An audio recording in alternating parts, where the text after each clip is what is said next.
Hey you all, we are approaching our last assignment of this term and pretty much that's it. And I would try to make it so that you upload your answers in Turnitin and uh, and then we're gonna get ready for our final exam, and we are pretty much focusing on galaxies in general, Milky Way galaxy. Remember, by now you know you don't live in San Jose, kind of Santa Clara County, or you know, or California or United States, and neither you live in a planet Earth or solar system. In fact, the Sun and its system of planets and satellites and asteroids and comets is part of a local group of stars, and this local group of stars swing around the galactic center. And what a heck a galaxy is? Well, it's a complex system with hundreds of billions of stars and gas and dust, and we happen to be in a system occupying a spur in one of the spiral arms. The galaxy we live is called Milky Way galaxy. So I would try to put together the main points that bother the subject of galaxies, and in CC I will go through details with you. So basically, here's the let's build up towards the assignment. Um, you should know there are galaxies. They come with different sizes and morphology and shape. So you have a group of galaxies named spiral galaxies, and our Milky Way galaxy is one of it. So what is the characteristics of a spiral galaxy? Well, it has spiral arms, and I'm showing here to you. See those? So those are called spiral arms. So the galaxies have the spiral arms, have a bright central bulge. So you have a smaller bulge here, you have kind of a somewhat bigger with respect to the entire galactic size. And here, the bulge, the bright central region seems to be in fact crossed by a bar. But what are the characteristics of spiral galaxy besides the spiral arms? Well, it has this central bulge. It has also, see this dark dust lane? It's characteristics of spiral galaxies. So the temperature in the spiral arms are low enough so that dust formation can take place. You can have condensation of material in there. And dust, what it does, it steals the light of background stars, preventing this light to pass through the gas. Usually 1% of the spiral gas, the gas in the spiral arms, it happened to be populated by dust, and this dust blocks out the light. And since the light is being blocked, we don't see it. It appears as a dark, like in a day that you have these dark clouds kind of above you because it's gonna rain. Means you have some ice crystals. You have some dense object in the cloud itself, preventing the sunlight to go through. That's why it appears kind of a dark cloud. You know. But anyway, so spiral galaxies. Another type of galaxy is the so-called elliptical galaxy. So elliptical galaxies it have an oval shape, an elliptical shape. And what's the main characteristics? You do not find dust in there because the gas temperature in elliptical galaxies, if it's full of dust, it full of gas, it's is hot gas, and so dust cannot exist. Dust is pretty much vaporized. So elliptical galaxies do not have cold gas.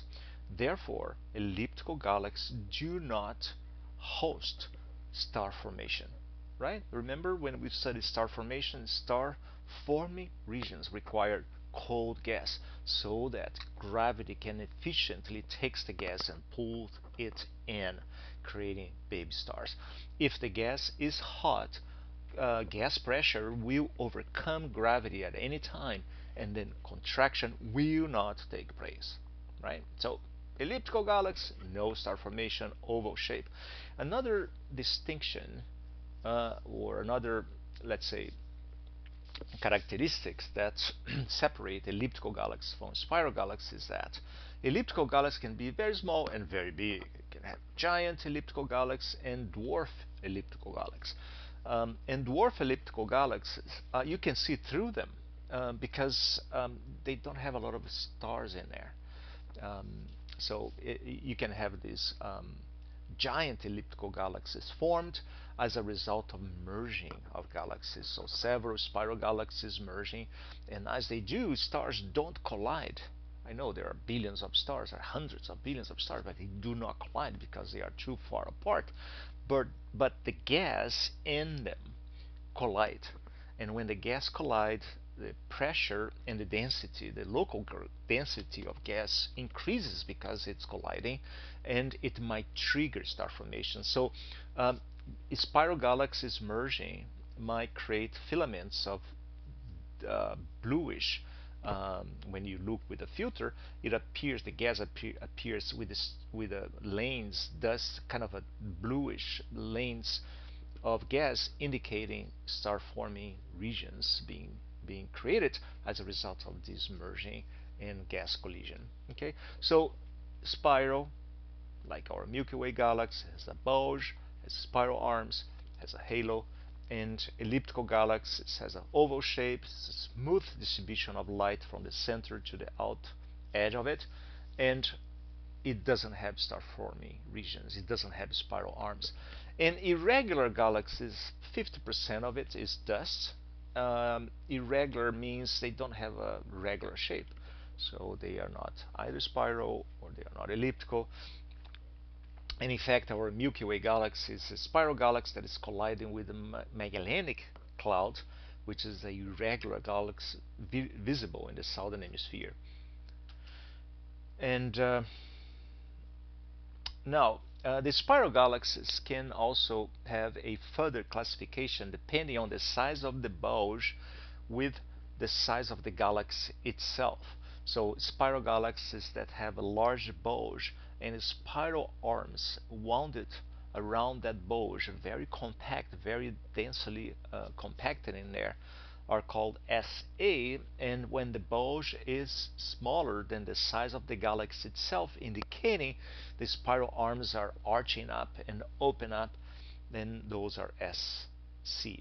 Okay, and if the central bulge has a bar-like structure, the galaxies are further classified as SB for spiral barred, A or SB B or spiral barred B, or SBC, spiral barred C.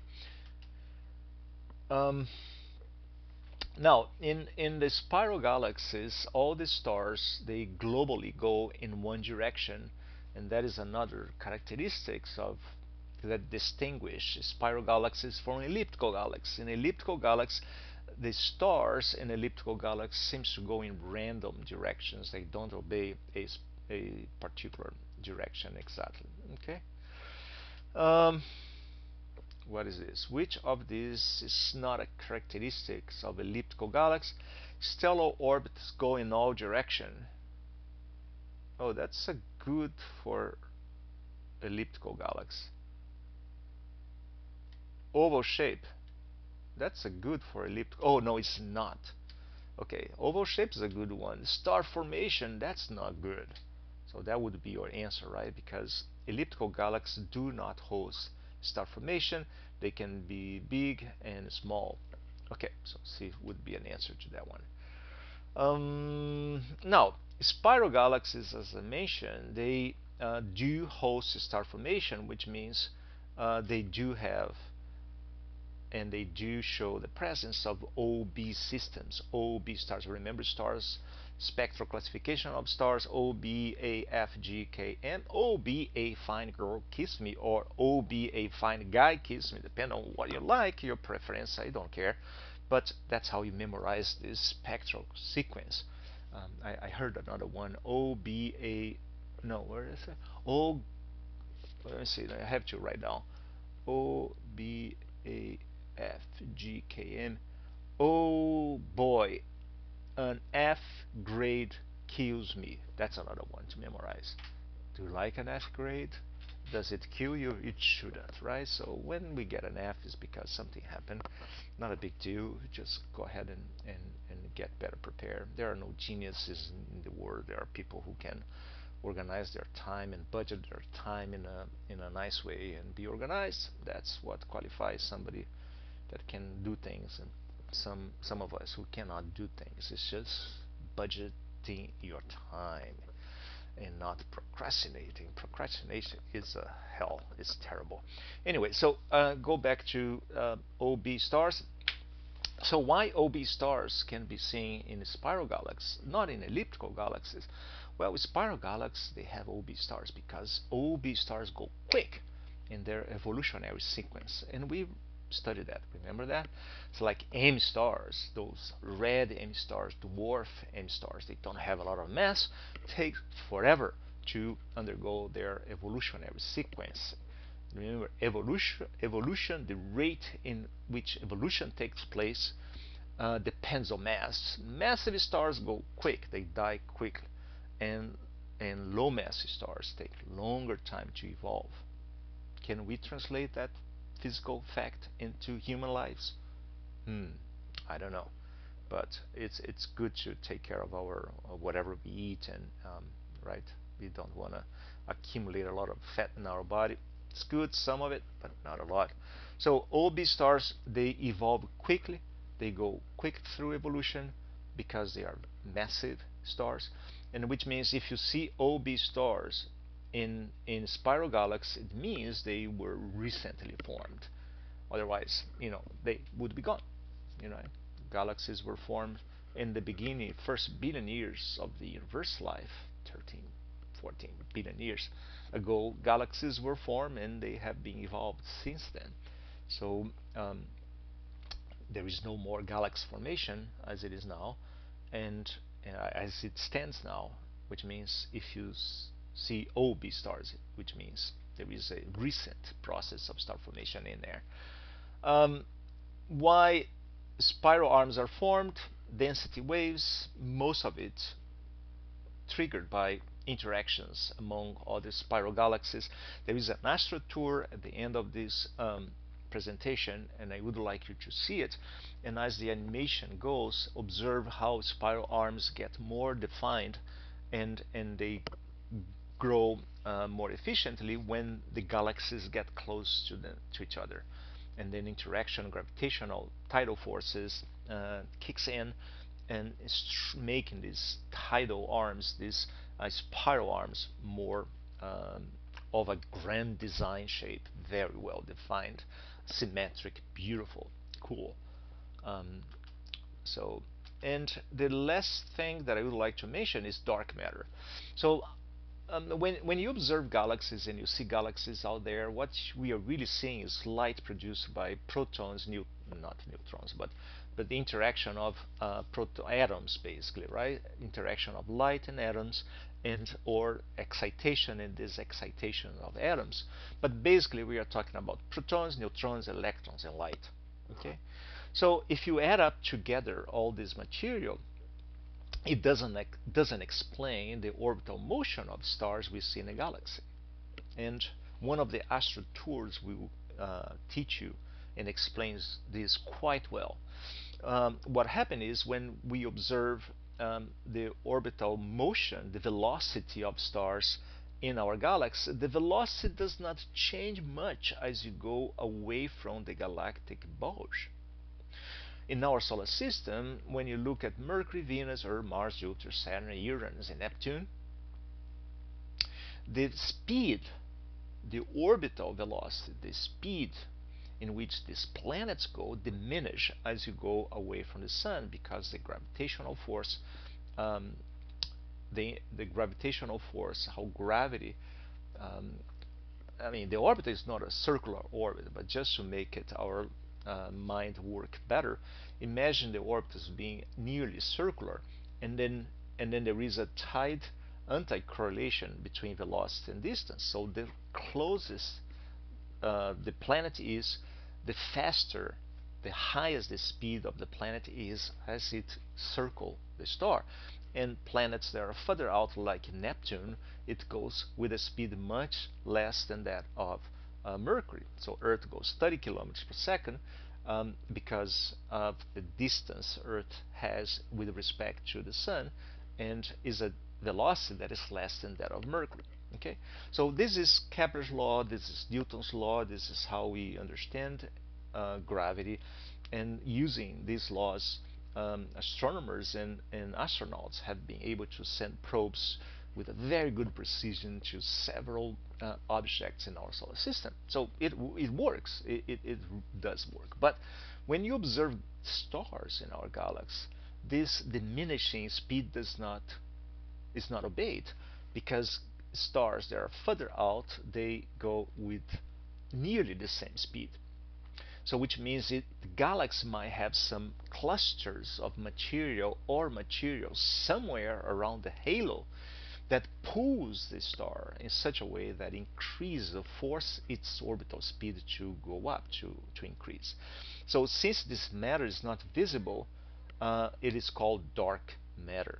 Dark matter, and as it stands, is about 90% of the material needed to explain not only the orbital motion of stars in a galaxy, but also interaction of galaxies in rich clusters of galaxies. In fact, dark matter was first proposed in somewhere around 1930 by Zwicky, um, important astronomer, because he observed that galaxies were going faster than they should be based on just visible material and the application of Newton's law of motion. Okay. Um, oh, 95% of the mass of spiral galaxies is dark matter. It's amazing, huh?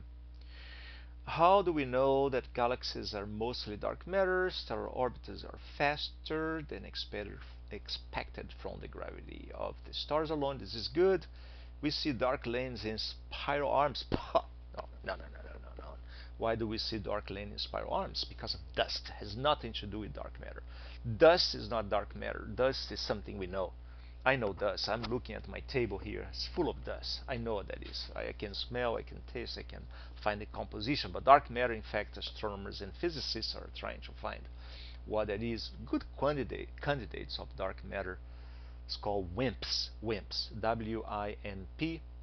Weakly interactive massive particles. And perhaps in our lifetime, my lifetime. I mean, I'm an old person, but but I think that in my lifetime, in the next 2-3 years, physicists will be able to present candidates to dark matter using Large Hadron Collider, which is a collider that is smashing particles and detecting these elusive massive particles. They are massive, but they don't exist in time longer enough to be detected, and that's why um, they haven't been detected so far. You need this Large Hadron Collider. But anyways, so dark lanes are produced by crystals and dust, condensation of gas. It's pretty much not dark matter. And most galaxies see have supermassive black holes. This is true. Most galaxies have supermassive black holes, but supermassive black holes have nothing to do with dark matter. In fact, masses of galaxies, the one we know, the 10% of it, these massive black holes are accounted for. Oh, so A seems to be a good answer. Quasars. So there are galaxies with active galactic nuclei.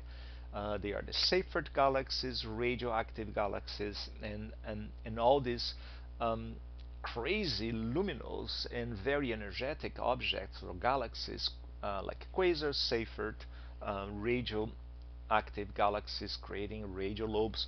They are all the result of interaction of supermassive black hole in their very central core with falling gas around.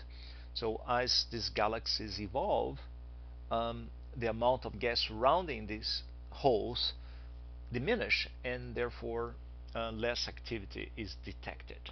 Okay. Have you seen the Interstellar movie? The movie Interstellar? That's a cool one. They have a supermassive black hole there. It's a cool one. I'm not spoiler alert. I'm not gonna say anything. Excuse me. There you go. Supermassive black hole and merging, and oh, local group of. Our galaxy, Milky Way galaxy, is has a companion that is somewhat massive. It is Andromeda Galaxy. Look at the distribution of galaxies in our vicinity. Those are our neighbors, right?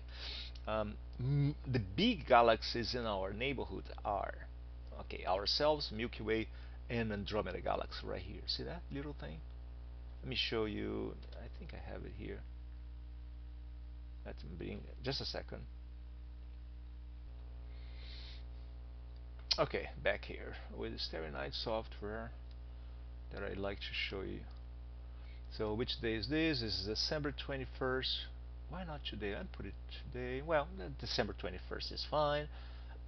Let's say December 21st, about 9 p.m. You look up at the sky. If you are in Yosemite Park, very dark, night, you can see some fuzzy things about few degrees in the sky. That is Andromeda Galaxy. So so that's how it looks like, right? It's cool. Huh? Now, our Milky Way galaxy, just for comparison, is encompass all the stars we see plus this fuzzy thing here. You can see that fuzzy thing? This is our Milky Way galaxy. See that? Cool, huh? You might be able to see that in a very dark environment. But let's go back to Andromeda. Andromeda is right here. It has a little label on it, so it's easy to find. So if you go to Yosemite Park, just look for the label in the sky, Andromeda Galaxy, and it's gonna be pointing right there. Probably not, but anyways, that's why some people like virtual reality. Selected. Select Andromeda, of course. No, no, no, no, I don't want this. Sorry about it. Can I deselect? I think I can. Deselect. Cool. And let's just zoom in. Let's zoom in. See, Andromeda is also a spiral galaxy. And let's zoom in more. Ooh, look at that. And has all these dark lanes. See, dust, right? Dust crystals, and has this. The spiral arms are bluish or appears luminous because there are OB stars in there, and the UV radiation of it light up the gas, and then we can see it well. And has other companion galaxies right here. See that? One and another one. Is a companion galaxy. Another companion galaxy is right there. M110. This is M32, and our Andromeda is M31. Okay, it's pretty bright. But why did I bring Andromeda Galaxy into consideration? Oh, because merging and interaction, I think. Um, there you go. So the Andromeda Galaxy is part of our local group of a few dozens of other galaxies. Most of them are smaller or irregular and too small, and some of them were very recently detected. It's called our local group of galaxies called a poor like a poor person, like a poor cluster of galaxies because it doesn't have a lot. Few dozens is not a lot, and the dimension of this is, look at this. This is 1 megaparsec. 1 mega is a million. Parsecs 3.26 light years. So it's about 3 million light years. This much. So the whole thing here. So this is 3 million light years. So this is the whole thing here is 6 million light years, right? This is not a lot. 6 million light years, which means the light of Andromeda. When you see Andromeda through a telescope, you are seeing a light that left that system 3 million years ago. 3 million years ago. That's what 3 million light years entitles to. Is a distance, is a unit of distance. But 3 million light years ago, it means when you detect the light now, that light was emitted, was sent to us when Lucy or Australopithecus, for instance, were walking, in the savannas. Basically, we were little hominids, 3 million years ago. I mean, humans, the lineage that led to what we are started 6 million years ago, and then 3 million years ago, probably we were learning how to, defy gravity and walk in 2 nice feet and be efficient and use technology with our thumbs, by the way. And so yeah, and the light now arrives here. So this is one of the beauty things of astronomy. When you see objects further away, we are seeing objects as they were in the past, not as they are now. So Andromeda now is 3 million years more evolved than it was when the light was sent to us, like quasars that happen to be 9 billion light years away. They are not now what we see. They are what they were 9 billion years ago. So we cannot use light to detect the universe as it is now, to make an understanding of the universe as it is now, but as the universe has been evolving, basically. So when you probe objects 5 billion years ago, like you use the astronomical candles to establish distance, and then you have a population of objects about 5 billion years ago.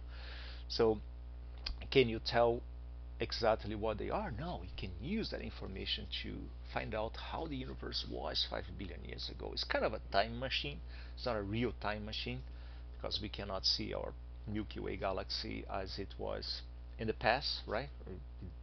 Unless we find a way to, you know, go very far away with using good connections with our aliens friends that can fold space and send us to very far away, and then you look back and then you can see Milky Way galaxy. It's kind of a cool thing. Like if you see, for instance, galaxies that happen to be 60 or 5 million light years away. So if you see these galaxies, you are seeing them as they were the time the dinosaurs were pretty much walking here on Earth. And if these galaxies have the technology to image, um, imaging technology that can resolve lights, and like satellites up in the space can look down on Earth and resolve things with very good detail, can they?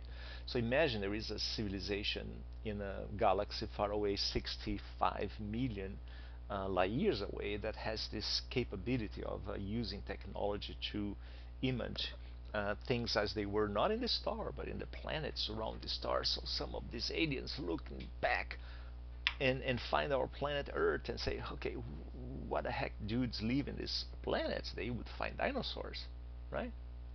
So we can't see things as they are exactly now throughout the universe, because light, which is the carrier of information, has a finite speed, 300,000 kilometers per second, and takes some time for information to travel through. But here's our poor cluster of galaxies. There are rich clusters of galaxies with thousands of galaxies, like Virgo cluster. Could you imagine? Thousands of galaxies in one cluster. And how many clusters are there in the visible universe? A lot. Just to let you know, there are hundreds of billions of galaxies out there in the visible universe, and each galaxy is with hundreds of billions of stars. So if you stop and think there is not a single chance of life exists in other places, think it again. There is no reason why life only exists here on Earth.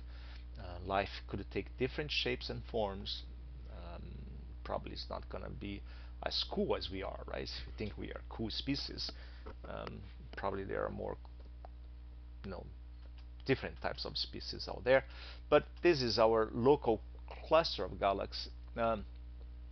There's a depicting Virgo cluster of galaxies, our local cluster, coma clusters, and that's how galaxies organize themselves in clusters. And in these clusters, by in their own term, they organize themselves in superclusters of galaxies, and that's how the universe, in large scale, happened to be organized in superclusters surrounding voids. And what astronomers observe is these voids are expanding, growing size. The universe is expanding, and this is completely supported by data um, using Doppler effect and radiation and all of that. Okay. Um, so what is the assignment? You are going to send me 3 reports. Report number 1, what did you learn in this Astro 2 dark matter? Assignment number 2, send me a report of what you learned in this Astro 2 active galactic nuclei. Remember the supermassive black holes? Not the band. There is a band named Supermassive Black Hole, I think. And the last one, galaxy interaction and merges, where I would like you to pay attention to the development of these spiral arms as spiral galaxies interact. Um, so it's not 3 files you have to upload. You say assignment number 1, Astro Tour number 1, please 2-3 lines. Do not write an essay. I don't have the time to read, and you do not have the time to write a lot, right? So just be efficient here. Astro 2 number 2, what you learned. Astro 2 number 3, what was the main cool thing there you learned. And pretty much that's it for assignments, okay? Send me this as soon as possible so I can issue your grade. Thank you.